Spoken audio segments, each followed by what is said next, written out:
What's up, YouTube? It's your boy JP's on the keys, and it's too easy about this video today. Everybody and their grandmother has requested that I start doing reactions to Kings and Generals content, since we basically did daggone near all of Epic History's content.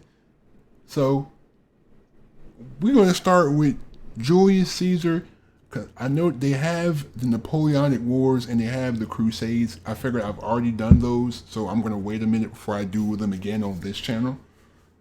So I'm going to do something that I haven't done, which is Julius Caesar. You know what I'm saying? We did Alexander the Great, we did the War, we did both World Wars, we did Napoleon, we did the Crusades, the Suez Canal, we did all that stuff. We now hop to Julius Caesar. So we got the first episode of the Julius Caesar series, Caesar and the Gallic Wars, Battle of Bibracte. I hope I pronounced that right. 58 BC documentary, part 1. Let's just stay, you know what I'm saying? This is going to be a chill video, you know what I'm saying? So just stay tuned, you know what I'm saying? Sit down, get your little snack, get your little whatever you do to watch videos.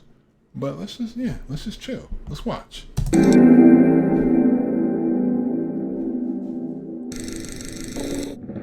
The Gauls were one of Rome's oldest and most bitter enemies. They had sacked Rome and throughout the centuries fought alongside the Republic's most dangerous adversaries, including Pyrrhus and Hannibal. By the end of the 2nd century BC, southern Gaul was largely subdued. However, there was still tension in northern Gaul, particularly along the Rhine. These tensions would ultimately climax in the Gallic Wars, the conflict that would shape the future of Western Europe for centuries to come, giving rise to the Holy Roman Empire and modern-day France. The conflict that would forever etch the name Gaius Julius Caesar in the annals of history. But before we start our video, we would like to thank our... First of all, but you gotta think about how much of an impact you have to have in order for your story to be passed down for thousands of years, where people still know who Julius Caesar is. And this is 58 BC, so this is thousands of years ago. Just think about how much, you know what I'm saying? And that's word of mouth. Like, people telling fables and stories about you. That's word of mouth. Like, that's not, like, bro. Just think about the impact you have to have for people to even talk about you in that way for thousands of years. Rome had been rocked by almost half a century of civil wars, and the Republic was in decline. Both Marius and Sulla had marched on Rome, highlighting the ineffectiveness of the system for maintaining a large empire, and the fact that the legionaries were more loyal to their generals than to the state. Following this chaotic period, 3 men had established an unofficial alliance to effectively control the Republic. This was the first triumvirate, consisting of the famous general Pompey the Great, the richest man in Rome, Crassus, and Julius Caesar. Caesar had been consul the year before in 59 BC, but his political campaigning had left him in debt and made him many enemies in Rome. He needed to make money fast and gain enough military success to keep his political adversaries at bay. When the time came for distributing provinces for Caesar to govern as proconsul, he was able to use his political allies to secure Cisalpine Gaul, Illyricum, and Transalpine Gaul for an unprecedented 5 years. This put Caesar in control of 4 veteran legions, the 7th, 8th, 9th, and 10th, all of whom had fought with Caesar before in Hispania and were loyal to him. They had a total of roughly 22,000 legionaries, plus auxiliaries. Caesar now had the men he needed. All he needed was an excuse for war. Oh, so basically he was power hungry. He wanted to rule Rome. Bro, that's finesse. So he basically just finessed himself an army. This man finessed a 22,000 man army, and these are like some of the best soldiers of the time. Because I read up on the Legionnaires a little bit. Like, these dudes were fighting, killing machines, bro. Hey, I'm not mad, Julius. You know what I'm saying? Do what you gotta do, bruh. You know what I mean? Fortunately for Caesar, a Celtic tribe, the Helvetii, was planning a migration into Gaul in 58 BC. Their leader, Oregtorix, had formed a confederation with a number of neighbouring tribes, the Tulingi, Latubrigi, Rauraki and Boii, and now they numbered 368,000 men, women and children. Oregtorix had even convinced them all to burn their homes in order to leave no option of failure. However, soon he was accused of being a tyrant and was forced to commit suicide.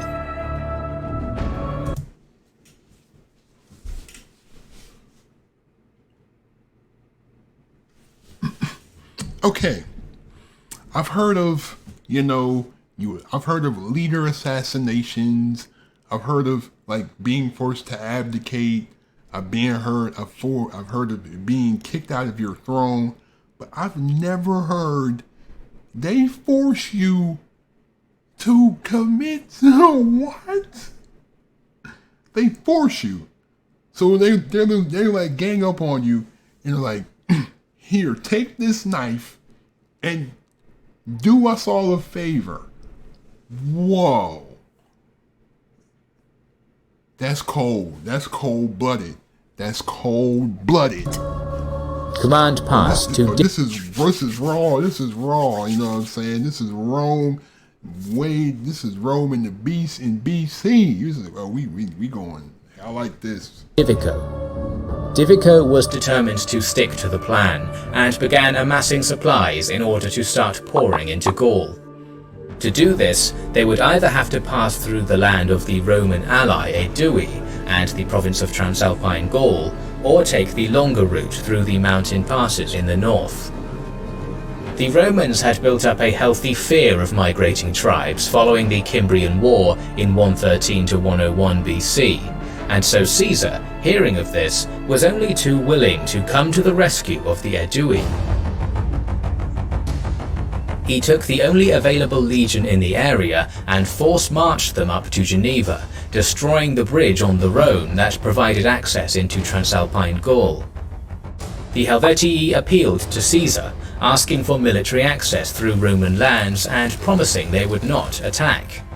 Caesar played for time, pretending to consider this offer for almost 15 days. Using this time, his legion was able to construct a fortified embankment almost 5 meters high, stretching 20 miles along the riverbank. He did 20 miles in 15 days? Holy moly. Jesus, them boys was working. Them boys was working. That's literally more than a mile every day. Like if you really break down the math, that's more than a mile of stuff every. Think about it, you have to cut down all those trees and you have to place. Bro, these boys, what? Yo, Julius was a goat, man. This man is really. With the legion manning the embankment and now in a stronger position, Caesar denied the Helvetii access and refused to allow them to cross. Some of the Helvetii ignored this and attempted to cross nonetheless in small boats, but were prevented from doing so by the legionaries throwing javelins and shooting arrows into them. With the southern route thus blocked, the Helvetii decided to take the longer northern route through the mountains into Gaul. Leaving his top lieutenant, Labienus, in command, Caesar returned to Italy to levy a further 2 legions and to pull the other 3 veteran legions out of their winter quarters in Aquileia, bringing his total to approximately 33,000 legionaries plus auxiliaries. Despite Labienus being in a strong position to easily block the mountain pass, the Helvetii managed to push into Gallic territories and began ravaging the land. The Gauls pleaded with Caesar to intervene and chase the Helvetii out, and Caesar, yet again, was only too willing to help, marching his legions into the Gallic territories.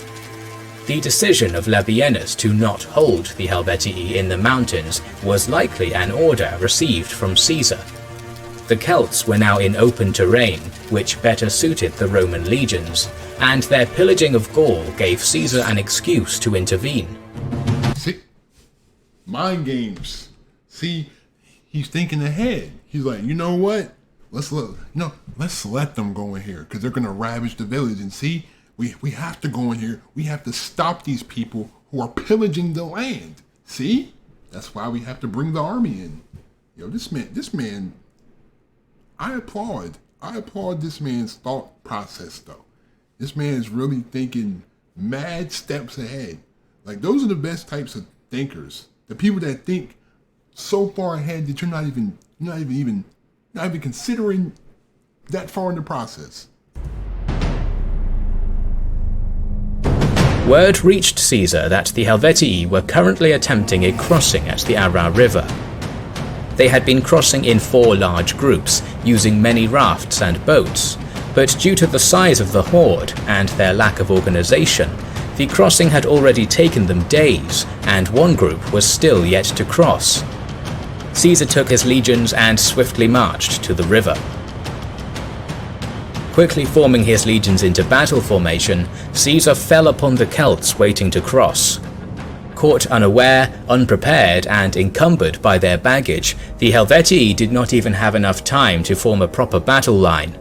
The fighting was over quickly, with the whole stranded group being killed or fleeing into the nearby woods, whilst the other 3 groups could do nothing but watch helplessly from the other side of the river.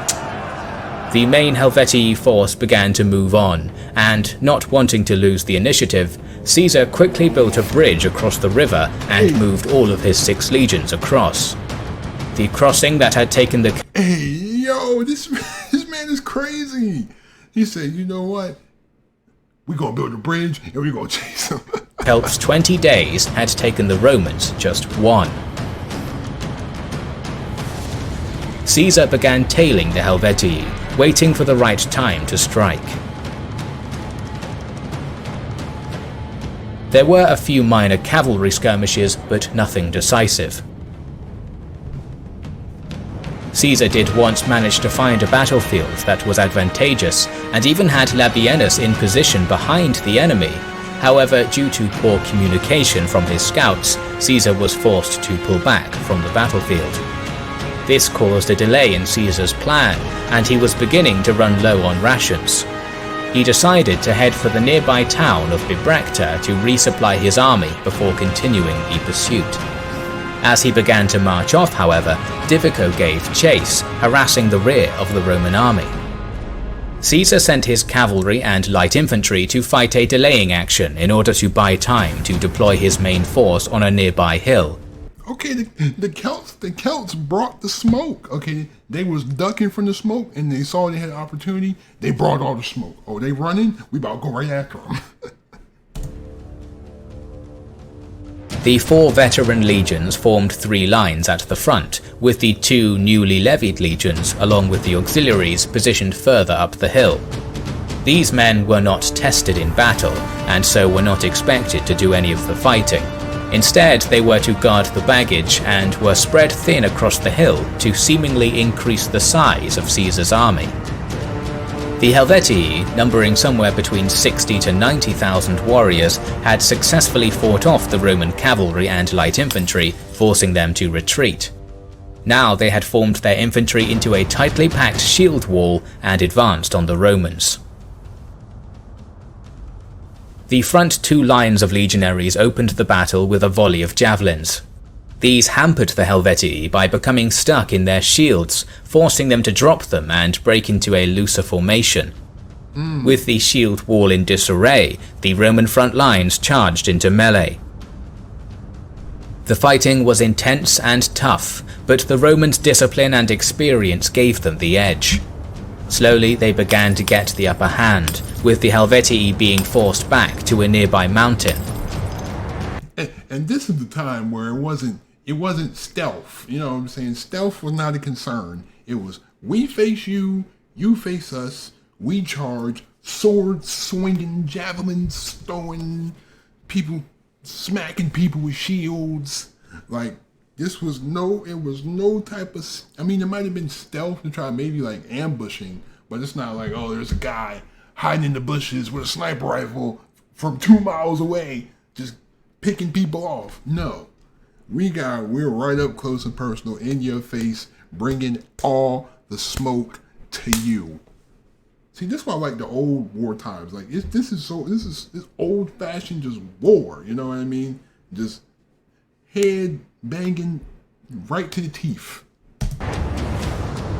However, as the Romans pressed up the mountain, a portion of the Helvetii allies, composed of Boii and Tulingi, roughly 15,000 warriors, entered the battle.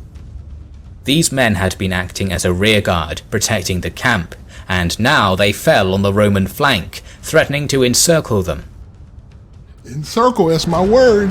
The Helvetii, bolstered by the arrival of their allies, began pushing back with renewed vigour. With the two front lines of legionaries already engaging the Helvetii on the mountain, Caesar committed his final line of veterans, which had been acting as a reserve. After hours of hard fighting, the Helvetii on the mountain were eventually broken and forced from the battle. However, the Boii and Tulingi fell back to the camp to make a last stand. Using their baggage wagons, they formed a makeshift rampart and continued the fight, hurling missiles down into the Roman ranks. This is where the fighting was the most difficult, as the Boii were famed warriors and fought desperately. Finally, after fighting long into the night, the third line was able to break into the camp, ending the battle. The battle had lasted almost 12 hours. Caesar had lost perhaps 5,000 men, whilst the Helvetii had lost around 40 to 60,000. Of the 368,000 people who began the migration, only 130,000 were now left. These were civilians too? Please don't tell me they were civilians.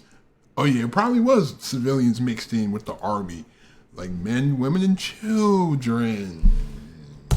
Caesar, with no cavalry to speak of, was not able to give chase immediately, and gave his men 3 days in order to recover from the battle before starting the pursuit. The Helvetii, seeing the Romans chasing them once more, surrendered completely and were forced to return to their homeland and made a vassal of Rome, acting as a buffer between Roman and Germanic lands. Caesar had achieved his aim of gaining a swift military victory, and for now he would be able to hold off his political enemies in Rome. Furthermore, the Romans had now shown themselves to be a powerful force in the Gallic theatre. After his victory, Caesar rested in Bibracte for a short time before moving on. Rumour had already reached him of a Germanic tribe that had crossed the Rhine and was terrorizing Gaul. The Gallic Wars were just starting, and in our future videos we will talk more about them, so make sure you are subscribed to our channel and have pressed the bell button. Oh, definitely. I'm definitely finna hit that. I'm definitely gotta hit that. Hit that subscribe button. But yeah, man, you know what I'm saying? That man Julius was a goat, man. That man came in there and brought the smoke. He brought the smoke. Had to run away. The enemy brought the smoke to him, but then he pushed them back after they brought the smoke to him. This man was a goat, man. I definitely am excited to hear more about Julius Caesar. But until then, thank you again for watching this video. I hope you liked it. I hope you enjoyed it. If you do, hit that like button for me. Hit that subscribe button for me as well. You know what I'm saying? We kind of close to that 10K. You know what I mean? Hit that share button. Share this wherever you share videos at. Also turn on my post notice, because I do post often. Anyway, thank you. Please be safe. Have a great day. Stay on the grind. I'm out. Peace.